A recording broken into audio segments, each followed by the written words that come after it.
In my whole career, I've never seen anything like this.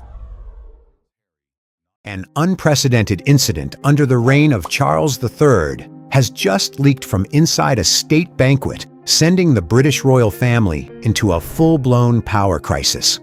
According to sources close to the event, King Charles made a shocking move by allowing Catherine, Princess of Wales, to appear wearing the Oriental Circlet, a 170-year-old heirloom many believed was reserved strictly for the future queen. But the biggest bombshell dropped mere seconds after the king's speech. Camilla reportedly lost her temper right in the middle of the state banquet, leaving the entire hall stunned. With foreign heads of state still present, Charles immediately signaled security to discreetly escort Camilla out of the room to avert a diplomatic disaster. However, latest disclosures reveal that wasn't even the final blow. A private showdown between Charles and Camilla immediately after the banquet reportedly ended in a decision that permanently strips Camilla of her role while granting Catherine unprecedented responsibilities. Was the Oriental Circlet Charles's official declaration that Catherine is the true future of the British monarchy? And what exactly did Camilla say during that closed-door confrontation with the king that changed everything overnight? The crystal chandeliers of St. George's Hall in Windsor Castle blazed with light, casting a brilliant glow over the expensive gowns and jewels of the aristocracy. The state banquet honoring the German president and his wife was far more than a routine diplomatic affair. It was a theater of supreme power and pageantry. Yet amidst the regally scented air, the attention of every guest abruptly froze the moment Catherine, Princess of Wales, made her entrance. Catherine, a woman long celebrated for her flawless elegance and her status as the steadfast anchor for the British monarchy's next generation, stepped in looking like a goddess straight out of the history books. She wore a shimmering emerald sequined gown that draped perfectly over her graceful silhouette. But what truly took the breath away from everyone in the hall rested upon her head. It was the Oriental Circlet. This 170-year-old heirloom, personally designed by Prince Albert in 1853 for his beloved wife, Queen Victoria, featured an intricate design modeled after lotus blossoms and arches inspired by Mughal art. Adorned with over 2,600 dazzling diamonds surrounding brilliant rubies, the tiara was not merely a masterpiece of jewelry, but the literal embodiment of the British Empire at its zenith. For decades, following the passing of the Queen Mother, this treasure had remained locked away in the Windsor family vaults, never once seen in public. Allowing Catherine to wear it to such a major international event was no mere fashion choice. It was a heavyweight political message delivered straight from the sovereign himself. Across the sprawling banquet table, Queen Camilla, a woman who had weathered decades of upheaval, navigating the turbulent waters of public scorn from her controversial youth to finally securing her place as Queen Consort beside King Charles III, suddenly froze. Her gaze collided with the brilliant flashes of light radiating from the Oriental Circlet atop her daughter-in-law's head. The diplomatic smile on Camilla's lips vanished in a fraction of a second, replaced by a profound sense of shock welling up from the depths of her eyes. As someone intimately versed in the unspoken rules and history of the royal treasures, Camilla understood all too well the ultimate significance of this piece. By the strict decree of Queen Victoria, the Oriental Circlet was the personal property of the crown, designated exclusively for reigning queens, or the woman who would undoubtedly become the next queen. Camilla herself, despite holding the title of reigning queen, had never been permitted to touch this supreme symbol of sovereignty. To see that very tiara sitting proudly on Catherine's hair, shining magnificently beneath the chandeliers, felt like a bucket of ice water thrown directly at her pride and her current standing. The tiara's appearance instantly sent a seismic undercurrent through the Great Hall. Hushed whispers began to ripple among the guests and the international press corps stationed in the corner. Camera lenses flashed relentlessly, capturing every powerful second of the Princess of Wales. Camilla could feel the distinct shift of the room's aura. It was drifting away from her to envelop the young proud woman across the table. A suffocating mix of insecurity and envy tightened around the queen's chest. She discreetly clenched her fingers around her silk napkin, fighting to keep her shoulders from trembling with rage. Amidst the opulence and the soft strain of classical music, a bitter sense of isolation and foreboding began to close in on Camilla. She realized that hidden beneath the grandeur of this diplomatic gala was a prearranged chess match of power, one she had never been warned about. The light reflecting off the Oriental Circlet served as a ruthless reminder that even with a crown on her own head, the current of history and the future of this dynasty had already chosen a different path. And her exclusive domain within the House of Windsor was being shaken to its very foundations. The air within St. George's Hall grew increasingly thick as the clatter of silver cutlery and the hum of polite conversation gradually subsided, making way for the most critical segment of the state banquet. King Charles III, the monarch who had spent a lifetime preparing for the throne and was now steering the dynasty through the twists and turns of a new era, slowly stood up. He adjusted the lapel of his formal attire, his demeanor exuding a natural majesty, though it could not entirely mask the profound calculation of a man who had meticulously planned for this exact moment. The fortitude of a king who had weathered countless historical upheavals allowed him to maintain absolute composure before the hundreds of eyes now converging on the dais. As the king commenced his welcoming address to the German president, his voice resonated through the sound system, deep, warm, and resolute. At first, the speech followed standard diplomatic protocol, touching upon the friendship between the two nations, their shared history, and their common values. However, the true turning point of the evening arrived when King Charles's gaze shifted subtly, coming to a dead stop on Catherine, Princess of Wales. The king did not hesitate to direct the focus of his address squarely toward the Oriental Circlet, sparkling brilliantly atop his daughter-in-law's head. In a piercing tone, heavy with implication, he declared that entrusting this 170-year-old treasure to Catherine was no mere ceremonial gesture or fleeting privilege, but an official affirmation of the solemn responsibilities that the future queen must bear. Each word King Charles delivered fell like a hammer blow against the regal hall, directly broadcasting a seismic, unspoken message. The king was actively accelerating the transition of power, laying a rock-solid foundation for the future succession of Prince William and Princess Catherine. For the royal commentators and politically astute guests in attendance, this was the clearest, if unofficial, manifesto regarding the future of the monarchy. Across the banquet table, Queen Camilla felt a cold current surge down her spine. Every syllable uttered by her husband pierced her ears like needles tearing at the pride she had painstakingly built over so many years. The last traces of color drained from her face, and even her elaborate makeup could not conceal the fracturing of her expression. The composure of a woman who had stood firm against decades of public scrutiny crumbled completely in an instant. Camilla could not accept being ruthlessly marginalized at a major international event, a venue where she was supposed to stand as the most powerful woman beside the king.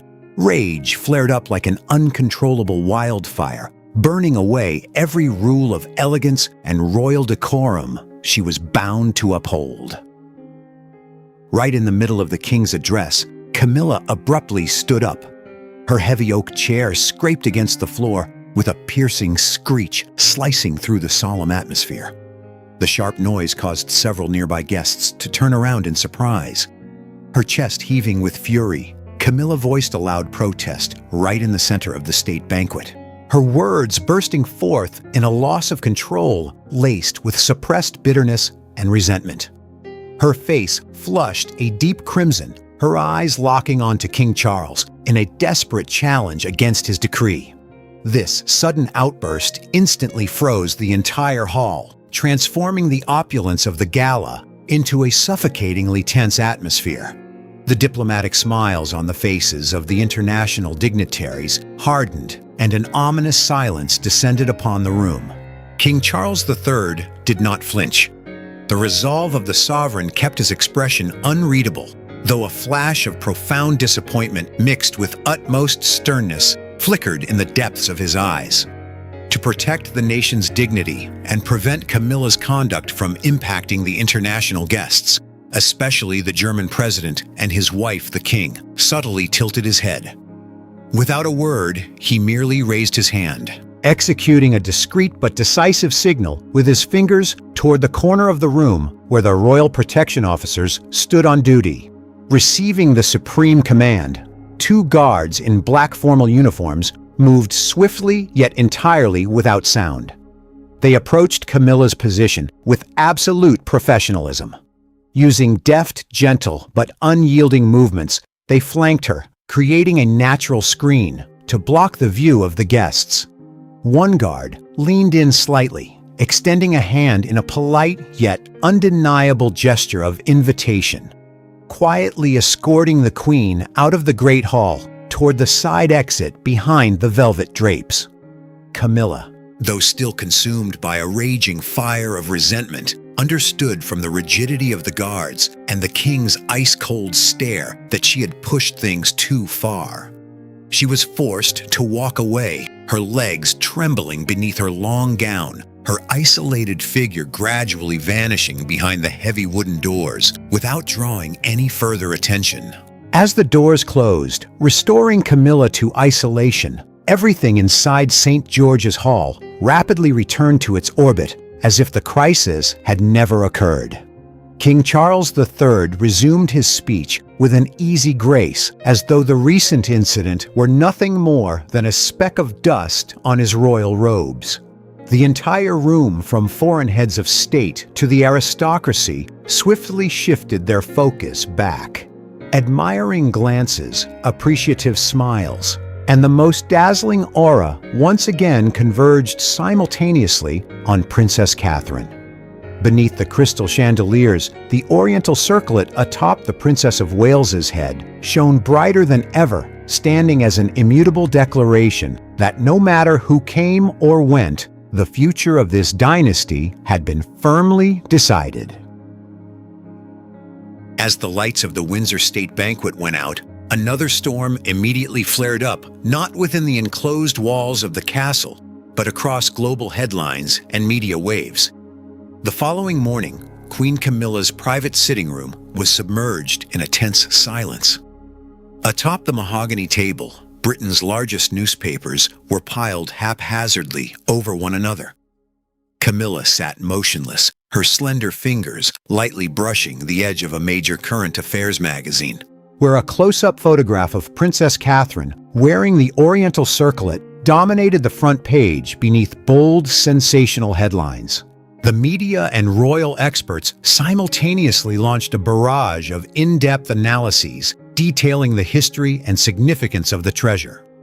Every line of text sliced like a blade into Camilla's pride as journalists dissected Queen Victoria's strict 19th century decree. The articles emphasized that Prince Albert's personal design of the tiara in 1853 was never merely a token of love, but a creation meant to define the very aesthetic of supreme power. Queen Victoria's final wishes had cemented an unalterable rule: this treasure, bearing the symbols of the lotus and rubies, was to be passed down exclusively to reigning queens, or the women who would undoubtedly become the next queen. Camilla felt her chest tighten as she read through sections highlighting a consensus in public opinion, which viewed Catherine's wearing of the Oriental Circlet as an overt validation, a sovereign nod from the older generation regarding her future authority in the United Kingdom. The public praised the flawless decorum of the Princess of Wales, likening her to the perfect embodiment of a glorious dynasty's continuation. Acclaim from British, European, and American media poured over Catherine like a massive tidal wave, inadvertently casting Camilla into the shadows of neglect and dismissal. The escalation of psychological turmoil within Camilla reached its zenith when prestigious press outlets began leaking information from sources close to the palace. Multiple reports asserted that the decision to grant Catherine the Oriental Circlet was no spontaneous impulse or random choice made by King Charles III on the night of the gala. On the contrary, it was a turning point in a strategic plan that the king had quietly and meticulously prepared for months, completely hidden from Camilla's sight. Staring at the cold, analytical prose on the pages, Camilla slowly let the newspaper drop her shoulders, trembling slightly. A sensation of shock mixed with helplessness enveloped her mind. She realized she had been far too complacent in believing her title as reigning queen would afford her control over every shift within the family.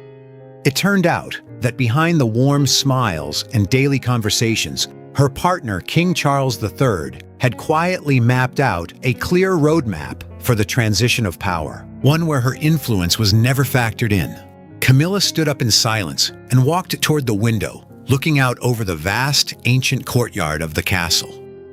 The truth laid bare by the media forced her to confront a cruel reality. This was no mere diplomatic mishap, but an official proclamation that her era was gradually receding into the past, making way for a new generation, rising more powerfully and securely than ever before.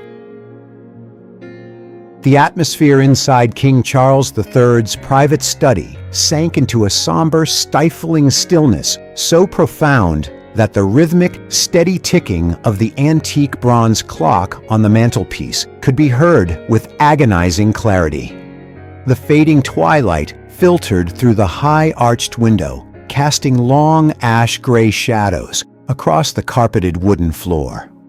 Following the aftershocks of the state banquet, this meeting bore none of the warmth of a routine conversation between husband and wife. Instead, it was a suffocating psychological showdown behind closed doors. King Charles III sat behind his grand, imposing mahogany desk, his face bearing the unmistakable lines of exhaustion, yet his eyes possessed an unprecedented severity and coldness. His hands were tightly interlaced on the desktop, entirely devoid of any restless movement. As he looked at the woman who had accompanied him through the many upheavals of his life standing before him, the king's heart was weighed down by a profound sense of disappointment. To him, Camilla's loss of control at an international diplomatic event of such magnitude was not merely a severe breach of royal protocol, it was a direct blow to the national dignity he fought so hard to uphold. This disappointment was no transient burst of anger, but rather a structural fracture in his trust regarding her role and duties as the nation's queen.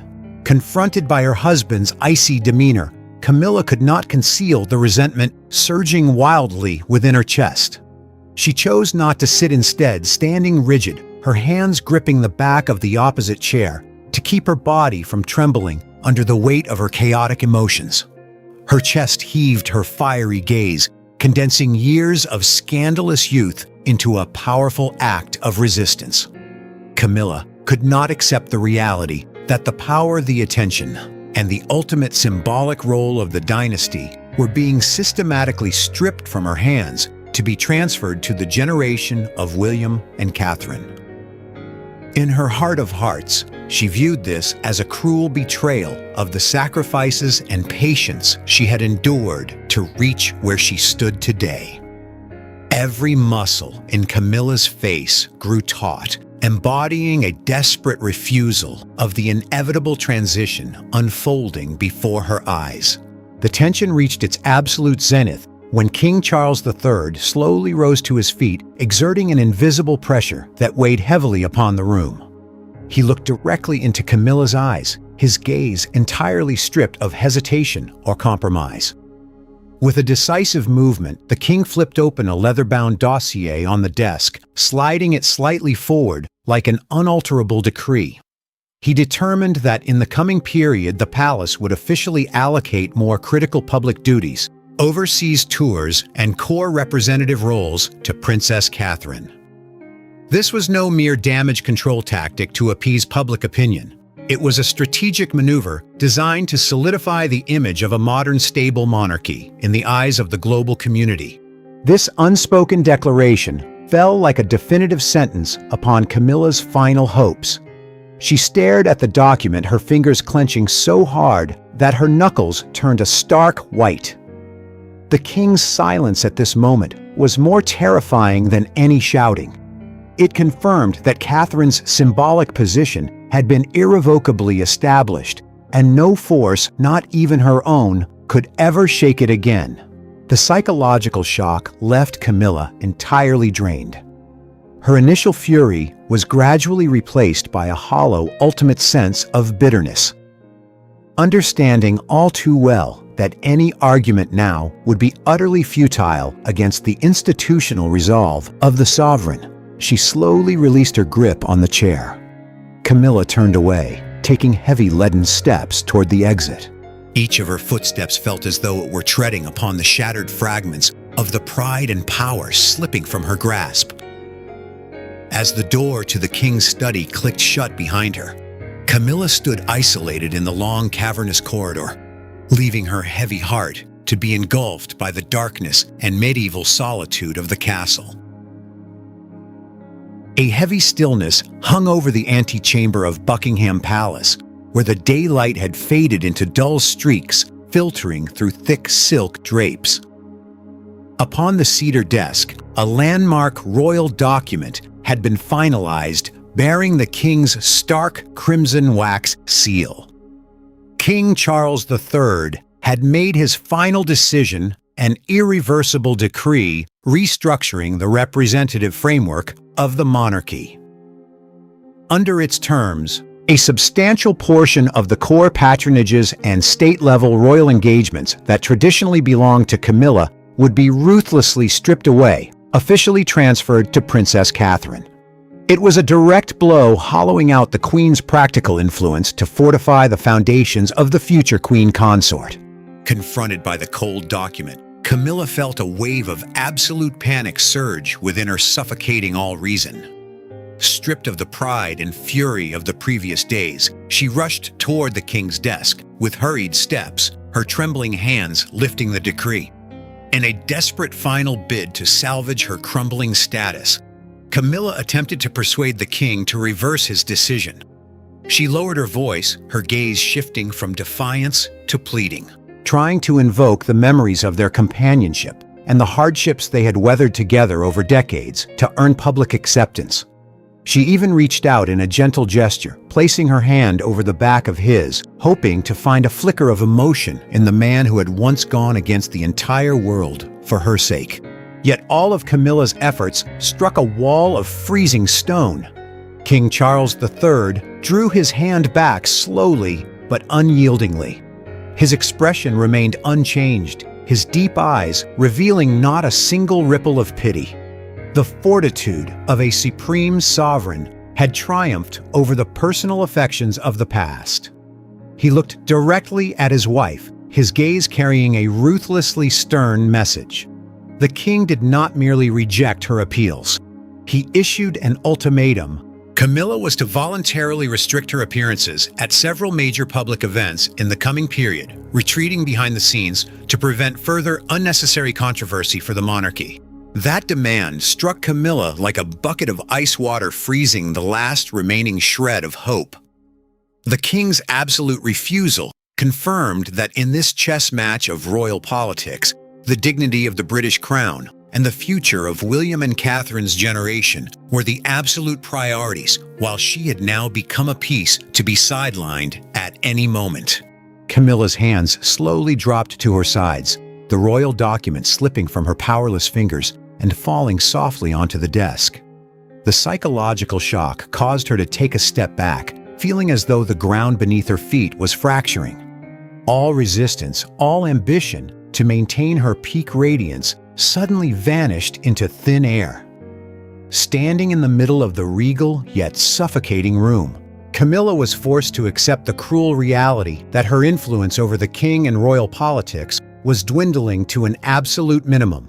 The era where she stood as the center of attention beside Charles had officially drawn to a close, giving way to a new order in which she no longer held the power to decide. The brilliant rays of a serene morning flooded through the grand glass windows of Kensington Palace, illuminating neatly arranged stacks of current affairs magazines and international newspapers on the table. Across the front pages of major publications from London and Paris to New York, images of Princess Catherine wearing the Oriental Circlet continued to be reprinted from the most magnificent close-up angles. Beneath the natural light of the new day, the intricate lotus structure and the thousands of precious diamonds and rubies seemed to fuse seamlessly with the proud, poised demeanor of the Princess of Wales. Media outlets throughout Britain, Europe, and the United States spared no praise for her regal, flawless composure. Across social forums and political commentary pieces, public opinion unanimously viewed the event as a historic milestone, an undeniable sign that the transition of power to the generation of Prince William and Princess Catherine had officially and comprehensively begun. Following that seismic state banquet, the Oriental Circlet had completely transcended the definition of a mere piece of jewelry or a historical artifact resting silently in a dark vault. It had been reborn as the supreme symbol of the future, representing the glorious and stable continuation of the British monarchy in a new era. In a more distant and quiet corner of Windsor Castle, Queen Camilla sat alone before her polished wooden vanity. She slowly reached up to slide her royal ring from her finger, placing it on the tabletop with a faint hollow click that echoed through the vast room. There were no more tears of anger, nor any desperate resistance. Her face was now a deep expanse of resignation. Catching her own reflection in the mirror, Camilla could clearly see the lines of time and the sheer exhaustion following a prolonged struggle against the storm of power. Though her heart still carried a suppressed bitterness, she understood that she could not fight the inevitable current of history and the king's strategic choice. Camilla quietly put away her everyday jewelry, accepting the cruel reality that her radiance was receding into the shadows behind the scenes, relinquishing the central stage to one more deserving. the doors to the future of the House of Windsor had opened onto a promising new chapter. While Camilla chose to quietly step back to adapt to her new position, the image of Princess Catherine, brilliantly adorned with the Oriental Circlet, remained deeply embedded in the minds of the global public. No longer a daughter-in-law standing in the shadows of the generations before her, Catherine now walked with her head held high, officially becoming the face, the steadfast anchor, and the most radiant symbol of a new era for the British royal family. After reading this story, in your opinion, did Princess Catherine's wearing of the Oriental Circlet mark the final victory in this royal chess match? Or was it merely the starting point for even more fierce, unspoken storms within the palace walls? Share your thoughts with us in the comments section. Remember to like, share, and subscribe for more. Also, click the next video showing on your screen. You will enjoy it.